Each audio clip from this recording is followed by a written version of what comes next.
Por favor, no, dale, hagámoslo en 40 minutos porque aparte, digo, como les conté a muchos mientras trataba de conectarte en el Instagram Live, todo esto surgió porque ayer mientras leía las noticias de Assad me di cuenta que necesitaba entender muchísimas cosas y vos súper amablemente me dijiste, estoy en Washington, voy a Miami, estoy yendo a Israel, pero nos conectamos un rato en el aeropuerto, así que estamos abusando de tu tiempo, de tus ganas.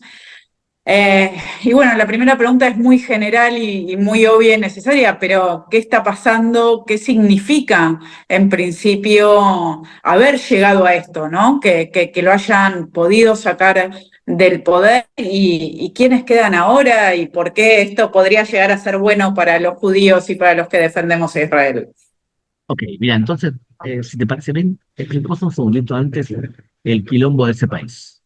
Y es así, este país lo inventó Francia, ¿está bien? Sí, históricamente Siria siempre fue importante y ahí estaba el Imperio Omeya. O sea, desde Siria gobernaba mucha gente, pero los franceses crearon un país en donde el 11 al 13% de la población son de una religión llamada los alawitas. Esta religión hace un siglo fue reconocida como parte de Shia. Ahora, esta religión, los alawitas, que es una especie de... nació junto con los drusos, estaba en el siglo XI. Esta religión no es exactamente musulmana, pero bueno, los reconocieron. La cuestión es que esta gente, los alawitas, tomaron el poder porque se metió en el ejército. Y en 1970, en diciembre de 1970, ascendió al poder uno de los alawitas, un general llamado Hafez el-Assad. Este hombre recibió el apoyo de otras minorías, de dos minorías importantes. El 10% de la población de Siria, que es cristiana, que apoya a los alawitas, porque entre minorías se apoyan porque si no los abusan los que son la mayoría. El otro 10% son los drusos, que depende si los drusos ahora traicionaron a Assad y algunos de ellos se unieron a la revuelta en contra del dictador. O sea que tienes el 30% de la población que no era de la mayoría. Ahora, el resto, fuera de algunas minorías, el resto, alrededor del 60%, son musulmanes sunitas. Y cuando comenzó la primavera árabe, existía ya un grupo muy organizado de los hermanos musulmanes que vienen haciendo trabajo de campo de los años 30 en Siria y ganando apoyo popular y demás. Cuando empezó la primavera árabe se rebelaron y formaron 75 ejércitos. Pero hay dos que son muy famosos. Uno es Jabhat al-Nusra, que es Al-Qaeda, y el otro era Daula Tabizamía, o sea, ISIS, el Estado Islámico. Entonces, estos dos grupos se rebelaron, pero terminó ganando Assad y se quedó en el poder. ¿Por qué? Principalmente porque lo socorrieron Hezbollah, los iraníes, chiitas de Afganistán, en tierra eso, vamos a abrir. Y desde el aire atacó Rusia con aviones de combate, atacaba desde el aire y atacaba primero soldados y armas de estos grupos que se rebelaron. Y mientras que Estados Unidos atacaba pero en Irak. Entonces, así sobrevivió una guerra civil con alrededor de 800.000 muertos y varios millones de desplazados. Entonces, hasta ahí habíamos quedado. O sea, esa era la situación después de lo que pasó ahora. Ahora bien, mira lo que pasó.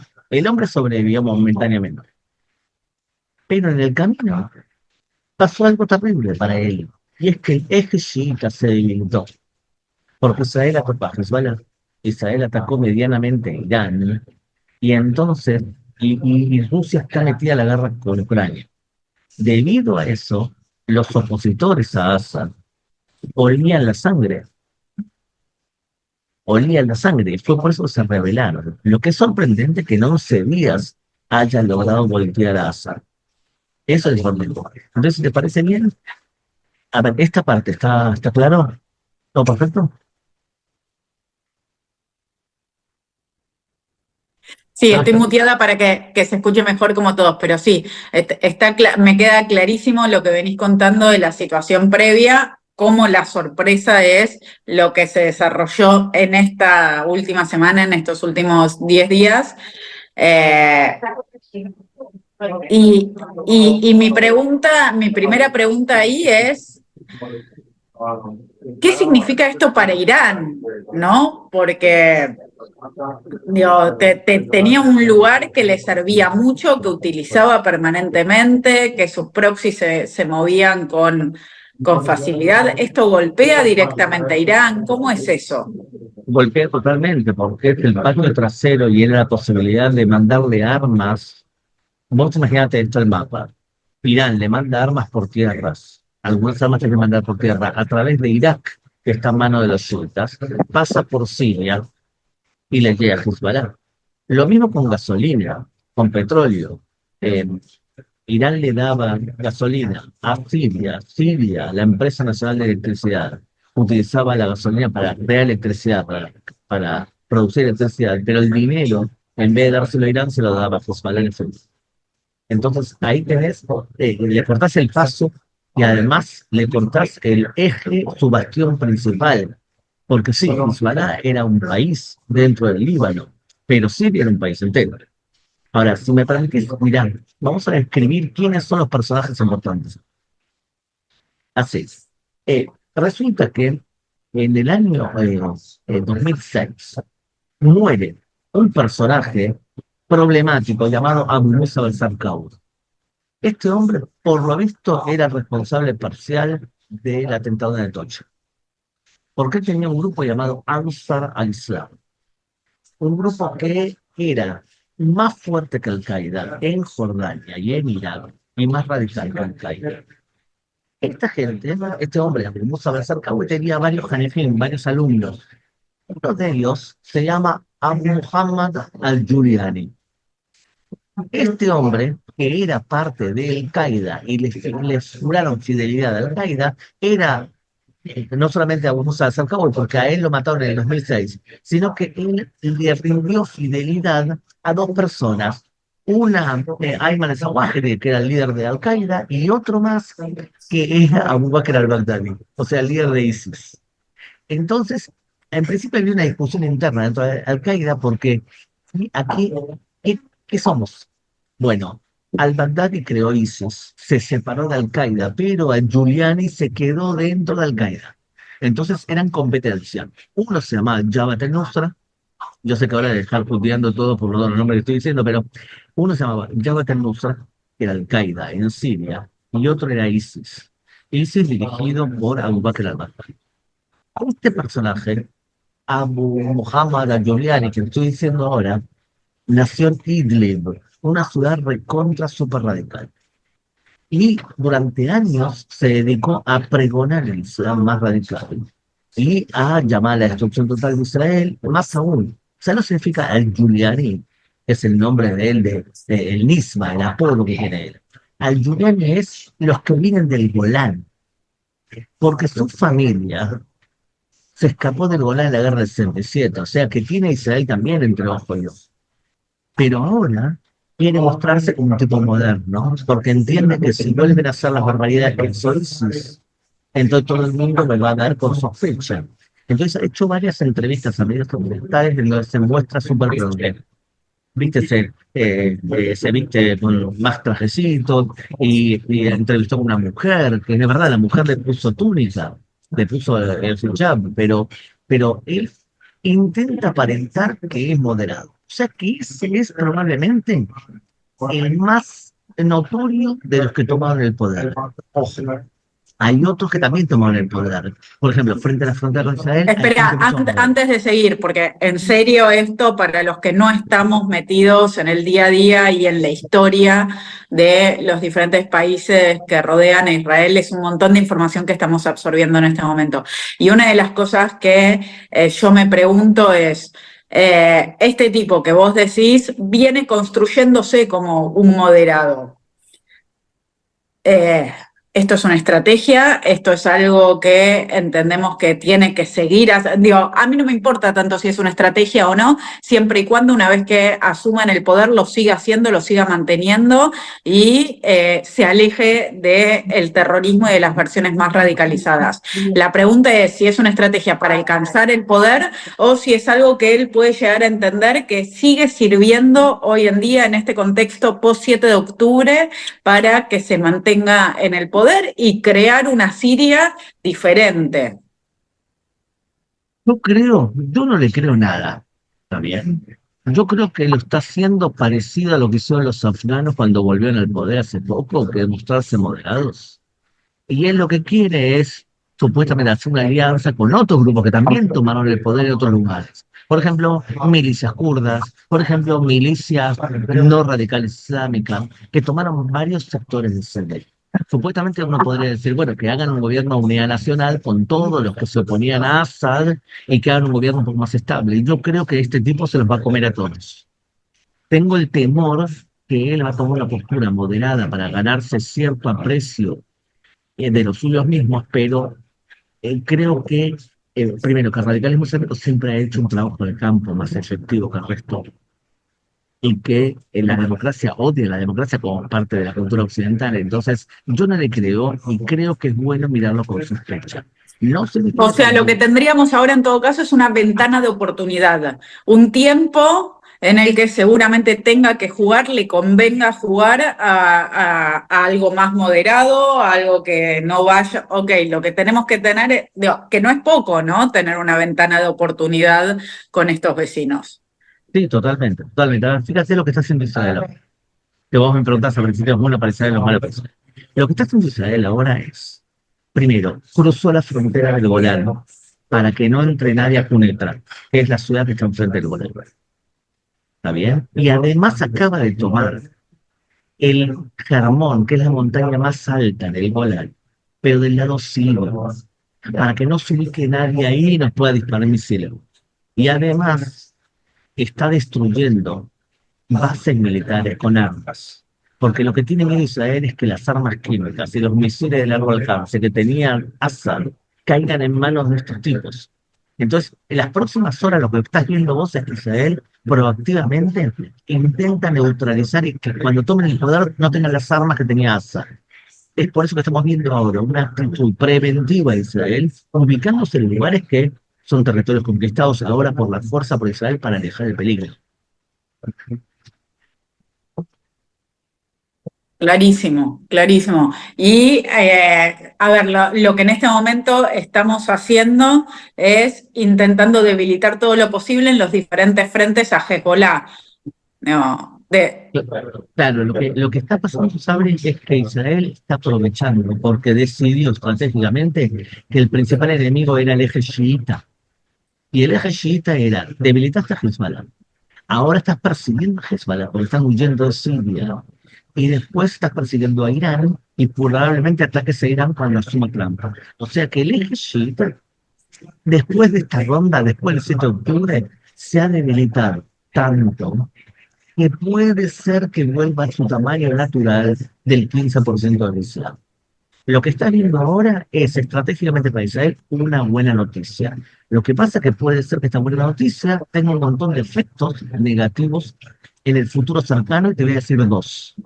Uno, este tipo de Giuliani toma el poder y se transforma en el Qaeda desde Siria, y como él no nos tiene miedo porque nunca nos probó, entonces puede ser que se haga el loco más de la cuenta. Ese es el primer peligro, ¿está bien? Pero el segundo peligro es que si viste unos videos que estoy mandando últimamente, estoy diciendo que Irán va a dejar de ser Irán y va a ser reemplazado su papel por Turquía.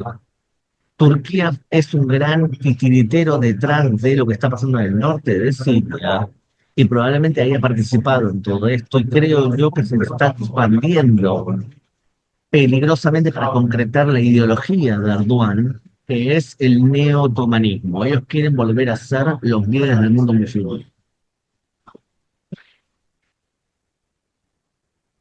ok, ok. Entonces, en este momento en el que entramos un poco en ilusión de que algo que parecía absolutamente intocable como Irán está siendo debilitado, sus socios y sus proxies están siendo debilitados, tenemos que poner los ojos en Erdogan porque se pasan la pelota uno a otro y cuando uno está más débil buscan al que está más fuerte para que cree una nueva amenaza, que seguramente me imagino, conociéndolo un poquito a Erdogan, que va a tener sus propios elementos que no son exactamente los mismos que viene llevando adelante Irán, pero que sí son igual de peligrosos para Israel y para su existencia, ¿o no? Todavía no. Todavía no. O sea, lo que hay que tener en cuenta es que acá hay varios conflictos que la gente, digamos que en general, la gente se centra en Israel y en Palestina. Pero hay conflictos mucho más graves, ¿sabes? Uno de ellos es el conflicto entre chiitas y sunitas. Lo que viste en Siria es un conflicto entre chiitas y sunitas. Y lo que viste en Irak es un conflicto entre chiitas y sunitas. Y lo que viste en Arabia Saudita e Irán es un conflicto entre chiitas y sunitas. O sea, ese es un conflicto. Otro conflicto es entre radicales islámicos y los que no lo son. Pero hay otro conflicto que es dos conflictos más. Uno entre Irán y Turquía. Se odian, se odian. Son las dos potencias antiguas. Y el otro conflicto es entre persas, o sea, Irán y árabes. También se odian. A ver, cuando los musulmanes árabes conquistaron a los persas en el siglo VII, eh, tomaban a profesores y a personas cultas y las vendían como esclavos. Los llamaban jawanis. O sea, era una humillación, tanto así que los persas tienen entre ojo y ojo a los árabes. Y sí se convirtieron al Islam, pero se convirtieron al Islam minoritario, al chiita. Los odian los árabes. ¿Cómo explicarte cuánto los odian? Que les quitaron todos los árabes de la provincia árabe de Irán y se los dieron a Qatar para organizar el mundial. ¿Dónde pusieron la primera central nuclear los iraníes? En Bushehr. Bueno, es territorio árabe. O sea que si explotan, explotan ellos. O sea que sí se odian entre ellos constantemente e Israel tiene que lidiar cómo aprovechar el odio que ustedes tienen entre ellos. ¿Y Rusia en este concierto? Yo creo que hay dos que están festejando. El primero, el regalo de Hanukkah, es para Israel, que es Siria. Se divide el eje iraní. No sabemos lo que va a pasar en Siria, quizás pase algo mejor, pero podemos aprovecharla para debilitarla. O sea que para Israel es un regalo de Hanukkah adelantado. Pero hay otro que está festejando ahora, y es Ucrania. Porque fíjate que ocurrió. Rusia no puede salir a defender a su aliado, que acaba de caer. ¿Sabe lo que significa esto? Dos cosas. Primera, que no es seguro, creo que yo que sí, ¿no? Pero que el puerto de Tartus, que es el puerto de entrada del Medio Oriente, está en manos de Rusia, es un territorio independiente. Yo supongo que los rusos lo van a seguir manteniendo y se van a imponer. Pero hay otro tema, y es, hay una deuda de 15.000, 20.000 millones de dólares que Assad contrajo para salvarse con los rusos. ¿Quién no paga eso? Ahora, fíjate que los rusos no tuvieron la capacidad de combatir contra Ucrania y de salvar a su aliado en la región.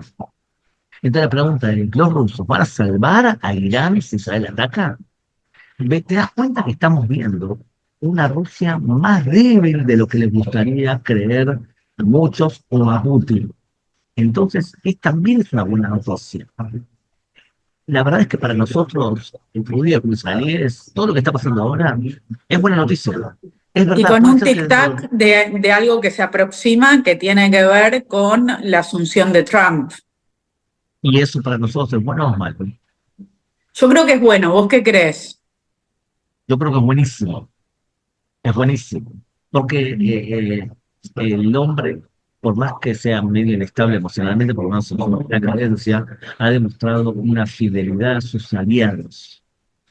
Y especialmente Israel contundente. O sea, pasó la embajada de Estados Unidos a Jerusalén, reconocer las alturas de Golán como parte de Israel, hizo un pacto, un acuerdo, el acuerdo de Abraham, que nos benefició muchísimo, y también propuso algo que terminaba en el reconocimiento de parte del territorio de Cisjordania como parte de Israel. O sea, hizo varias cosas buenísimas. Según los antecedentes, el pedigrí de Trump, y además algo más importante, Trump es creíble, es un sheriff creíble. Si Trump te amenaza, le vas a creer mucho más que si te amenaza Biden.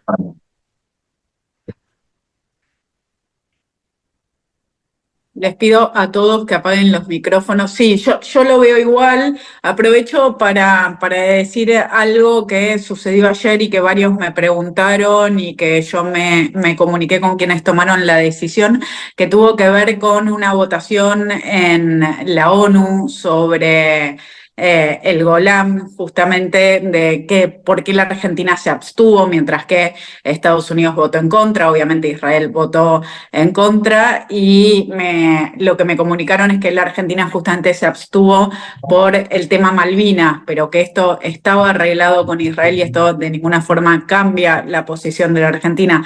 Lo que me parece que en un momento en el que Israel tiene tan pocos amigos en los organismos internacionales es bueno tenerlo claro, porque fue una abstención, al igual que Uruguay, Paraguay, Italia, otros países que vienen acompañando a Israel en los foros internacionales, pero que bueno, la expectativa, al menos desde acá, clarísima, es que con Trump, digo, sabiendo que Biden es dentro de todos los demócratas el que más dispuesto estaba ayudando a ayudar a Israel, y cualquier cosa que siguiera Kamala y compañía iba a ser terrible desde mi punto de vista para Israel. Entiendo que Trump y el miedo que genera Trump, también hay que decirlo, me parece, en esos términos, va a ayudar mucho a acomodar la situación, a que desde mi punto de vista Israel pueda reasegurar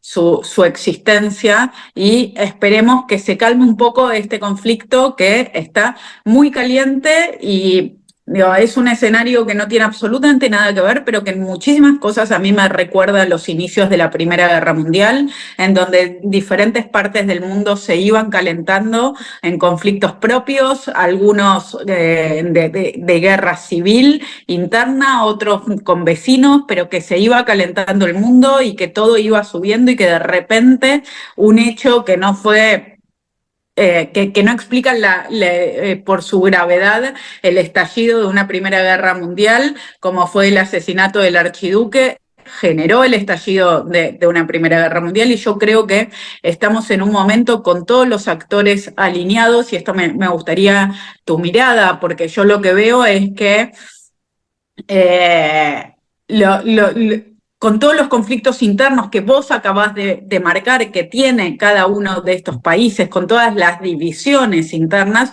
también existe a nivel internacional una alianza absoluta entre Irán, Rusia, están en el mismo lado. Pueden odiarse entre ellos, pero cuando el mundo se acomoda, Israel está enfrente, ellos terminan en un mismo lado. Entonces me parece que lo que yo veo en el reordenamiento actual, y creo que Trump va a ayudar a eso, es que los que estamos en defensa de Occidente y de la democracia también nos estamos uniendo. No solo, no solo vamos a estar en un mundo en el que están unidos los autócratas, los teócratas y quienes buscan eliminar a Israel, sino que nos veo cada vez más unidos en estas luchas pro-Israel, pro-Ucrania, pro-democracia, pro-Occidente, a quienes defendemos estos valores. ¿Qué opinas de esto? Yo sí creo que Israel tiene que aprovechar para golpear ahora. Es el momento de golpear. Los iraníes se pasaron de vivos durante mucho tiempo, hicieron una masacre a través de Hamas, hicieron varios atentados en Argentina, y creo que es el momento de volverse al tamaño histórico que han tenido. Eh, entonces, sí creo que hay que aprovechar la asunción de Trump para golpear. Y no creo que haya un peligro de tercera guerra mundial desde Medio Oriente.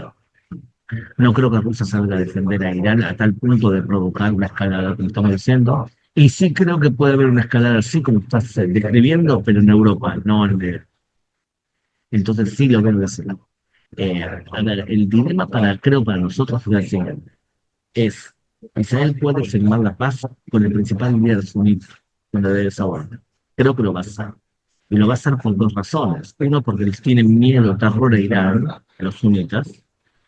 Cuando Arabia Saudita fue atacada por Yemen, por los hutíes, con misiles balísticos que dañó la capacidad petrolera. Entonces, me tiene miedo Irán. Y segundo, que vivimos en un día post-petrolero, entonces hay que diversificar la economía. Entonces, creo que estamos destinados a una paz con Arabia Saudita, pero si Irán se debilita demasiado, entonces va a ser menos atractivo una paz con los sunitas. Esa es la lógica. Entonces hay que debilitar a Irán, pero no lo suficiente, no tanto. Entonces, por otro lado, también hay otra cosa, es que vos podés golpear al régimen iraní y le podés dañar sus capacidades petroleras, matarle líderes para humillarlo, líderes, algún ayatolá, un líder de la Guardia Revolucionaria. Y también puedes añadir las centrales nucleares. El temor, creo yo, es no solamente que caigan armas químicas y misiles en manos de los rebeldes sirios, sino que aproveche Irán lo que está pasando para acelerar su programa nuclear y asegurar su existencia con esa bomba que tanto buscó durante años. Entonces, Israel se tiene que asegurar que eso no lo haga. Eso no lo haga. Lo tiene que hacer ahora en caliente, para que se le da tiempo a esta gente, puede ser que puedan reorganizarse de alguna manera. Es por eso que creo yo que ahora es el momento justamente de avanzar y de tener una actitud proactiva, como está demostrando Israel ahora, que toma puntos clave de Siria para asegurarse que no sean utilizados para atacar a Israel desde allá. Entonces, creo que es importante ahora, para combatir justamente por la democracia que está diciendo, es importante ahora pegarle al hierro cuando está caliente. Clarísimo, clarísimo. Nada, si lo aceptaste, te comprometo a que en un tiempo volvamos a hablar, porque me parece que tenemos el cuadro, la foto de hoy absolutamente perfecta y también los diferentes caminos que podemos empezar a recorrer. Así que si estás de acuerdo, repetimos esto en un tiempo cuando la realidad nos lo demande. Pero me gustaría hacerte dos preguntas que ya no tienen que ver con Siria, si me permitís aprovechar. Una es una idea que me comentaron hace poco, que me resultó muy interesante y muy desafiante para todos los que estamos tratando de explicarle al mundo, sobre todo al mundo no judío, qué es lo que está pasando con Israel hoy y todos los que estamos viendo. eh, Cómo el 7 de octubre se olvidó y cómo Israel pasó de ser la víctima en el imaginario a ser el victimario. Y me hicieron un planteo que me dejó pensando y que me gustaría compartírtelo, que para muchos es muy difícil ver a Israel como una víctima cuando Israel tiene la tecnología que tiene, que por ejemplo le permite hacer un acto que parece absolutamente extraordinario, casi mágico, como el de los Vipers, o que tiene una cúpula de hierro que permite al mismo tiempo ver el cielo y repeler todos los misiles que le llegan como el día que Irán atacó. O sea, mi pregunta que tengo instalada desde algunas semanas es, entendiendo que muchos nos ven a Israel como superhéroes, que tienen poderes mágicos, que son capaces de hacer cosas que en películas te dejarían como, wow, qué poderosos que son.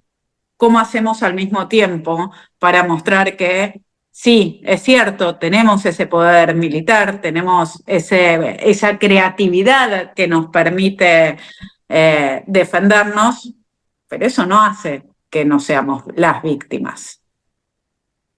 A ver, acá hay dos problemas. El primer problema es que vivimos en días en donde algunos están dividiendo el mundo entre buenos y malos, y hay buenos absolutos y malos absolutos. O sea, toda mujer es buena, siempre. Y hay mujeres que no son buenas, porque no actúan de forma bondadosa. Las personas de color son todos buenos. Todos los grupos LGTB son todos buenos. Todos los palestinos son todos buenos. Entonces, cuando vos divides el mundo entre buenos y malos, e Israel y a los judíos por el hecho de ser poderosos, militarmente hablando ahora, los pones en el lado de los malos, de los victimarios siempre, es una mirada un poco infantil, que intelectualmente es infantil. Entonces creo yo que tiene razón un presidente de América Latina cuando dice que hay que dar una batalla cultural, hay que ubicar a estos amantes de la interseccionalidad y la banalidad moral en el lugar despreciable que se merecen. Cuando una mujer feminista, defensora de los grupos LGTB+, levanta una bandera de jamás, es despreciable, por más que sea mujer y por más que sea LGTB. Y además no es coherente. O sea que creo yo sí que hay que en ese sentido hay que atacar. Eso es lo primero. Y lo segundo, creo que es importante medir también cuando uno dice sí, Israel es poderoso, pero pensando de otra manera. ¿Qué podría hacer Israel con el poder que tiene? Israel podría, militarmente hablando, borrar del mapa de Palestina en 5 segundos. Y lo que hace es avisar de que va a combatir y hacer un montón de tácticas que ningún ejército del mundo ha hecho. O sea que, muy bien, es verdad, estos nuevos judíos son diferentes a los judíos de hace 200 años. Estos judíos han decidido defenderse y no volver a dejarse asesinar. Entonces, hay personas que les cuesta, pero es un trauma para ellos ver que los judíos incluso triunfan en guerras o se defienden. Bueno, eso es un problema de la persona que se siente así. En otras palabras, superalo, querido. Estos nuevos judíos no te van a dejar matar para que vos festejes y hagas un buen titular en la prensa diciendo pobrecito de los judíos. Estos judíos prefieren vivir y defenderse, incluso ganar. Entonces, yo creo que en ese sentido hay aquí un combate que no tiene que ver con nosotros y tiene que ver con una visión woke del mundo que incluye a Israel en ese eje de todo lo que consideran mal. Entonces, cuando vos considerás que Israel es malo, que el monoteísmo es malo, que las valores judíos cristianos son malos, que el capitalismo es malo, que la producción de dinero es malo, que la democracia moderna es malo, y además la comida naturista y los grupos indígenas como una religión, y bueno, ese odio que vos tenés hacia Occidente, hacia los valores de la modernidad, también lo tenés hacia Israel. Pero bueno, mientras que vos odias, yo construyo un país. Yo construyo, defiendo, construyo armas y dentro de poco Israel va a dar otro paso base nacional. Israel va a tener un láser llamado Magen Oro que derribe cohetes en el aire por valor de $3. No va a salir $3 derribar un cohete y un dron. Ahora nos sale $50.000. ¿Sabes el cambio que va a provocar eso? Ahora están intentando alinearlo porque todavía confunde un pajarito con un dron, el láser. Y no queremos matar pajaritos. Pero te das cuenta, eso es un cambio sustancial para Israel. O sea que si Israel es una potencia militar, económica, moral y política, vamos a sobrevivir en el Medio Oriente. Y lo que está pasando últimamente nos ayuda a sobrevivir mejor. Del trauma del 7 de octubre pasamos a un momento que nos beneficia mucho. Tenemos que llorar a nuestros muertos y prepararnos para este nuevo Medio Oriente cambiado. Te había dicho dos preguntas, voy a meter una en el medio que dejaron en el chat y me parece imprescindible. ¿Esto que está pasando ayuda a la vuelta de los secuestrados? Sí, totalmente, porque se está hablando ahora de Hamas, que tiene miedo de lo que haga Trump y que Trump la amenazó, puede hacer un acuerdo. Lo que pasa es que Hamas quiere un acuerdo total con el fin de la guerra y el cese exige Perdón, eso. perdón. Lo que pide Hamas es cese de fuego y fin de la guerra. Y lo que dice Israel es no se compromete al fin de la guerra y prefiere recibir la cantidad de personas vivas ahora, ante todo ahora. Entonces, hay personas que dicen, no, Israel debería terminar la guerra e incluso a costa de dejar a Hamas en el poder, que se reorganice. Eso, este gobierno de Israel no está dispuesto. Perfecto. Y la última pregunta. Todos vimos la imagen del Papa ayer. Todos los vimos frente a este pesebre con el niño acostado frente a la cufilla. ¿Qué te genera a vos eso? La verdad es que eso me generó menos, a decir verdad, porque andás a ver si vio el mantelito y demás. Supongo que si lo vio, no creyó conveniente. Eso me molesta a mí menos que lo que dijo hace una semana, cuando dijo, o 2 semanas, cuando dijo que habría que averiguar y investigar si realmente Israel es un genocidio. Y yo a Luis Novarecio, si viste la entrevista, le dije, habría que averiguar entonces si el Papa tiene hijos o si el Papa tiene novia. O sea, cuando vos preguntas algo así, lo que estás haciendo es insultándolo. Y lo que él hace al decir que se hace un genocidio, cuando Israel tiene la capacidad para poder hacerlo y no tiene la intención de hacerlo, es también insultarlo. Insultar a un pueblo que sufrió un genocidio, de que él hace otro genocidio, es un insulto. Y yo tomo las palabras del Papa como un insulto. Y si él escuchase lo que yo digo, si tuvo hijos, también lo va a tomar como un insulto. Lo que pasa es que el Papa, teniendo en cuenta la relación que hay entre lo que enseñaban los curas en las iglesias durante siglos y las cámaras de gas, un Papa debería ser más responsable en el uso de las palabras. Sí, sí, y también entiendo que, a ver, más allá de responsable en el uso de las palabras, y esto lo digo por mí, creo que se está rompiendo una cultura que la Iglesia venía sosteniendo desde el momento del concilio, en el que reconoce que Jesús era judío, que Jesús no fue asesinado por los judíos, y me parece que en ese sentido fueron avances de la Iglesia católica apostólica romana que hoy en esa imagen, que yo no creo inocente, que yo no puedo pensar conociéndolo a Francisco que vio eso y no sabía qué iba a pasar o no sabía todos los significados que iba a tener y cómo se iba a leer eso en el mundo. Digo, a mí me parece que es un retroceso que me preocupa. Y como se nos está por acabar el Zoom y cumplimos con la tarea de informar, nos despedimos con un abrazo. Gracias por la invitación, Sabrina. Muchísimas gracias, un abrazo muy grande, gracias a todos los que nos acompañaron y vamos a colgar la grabación. Gracias, Gabriel, muchísimas gracias. Eso es.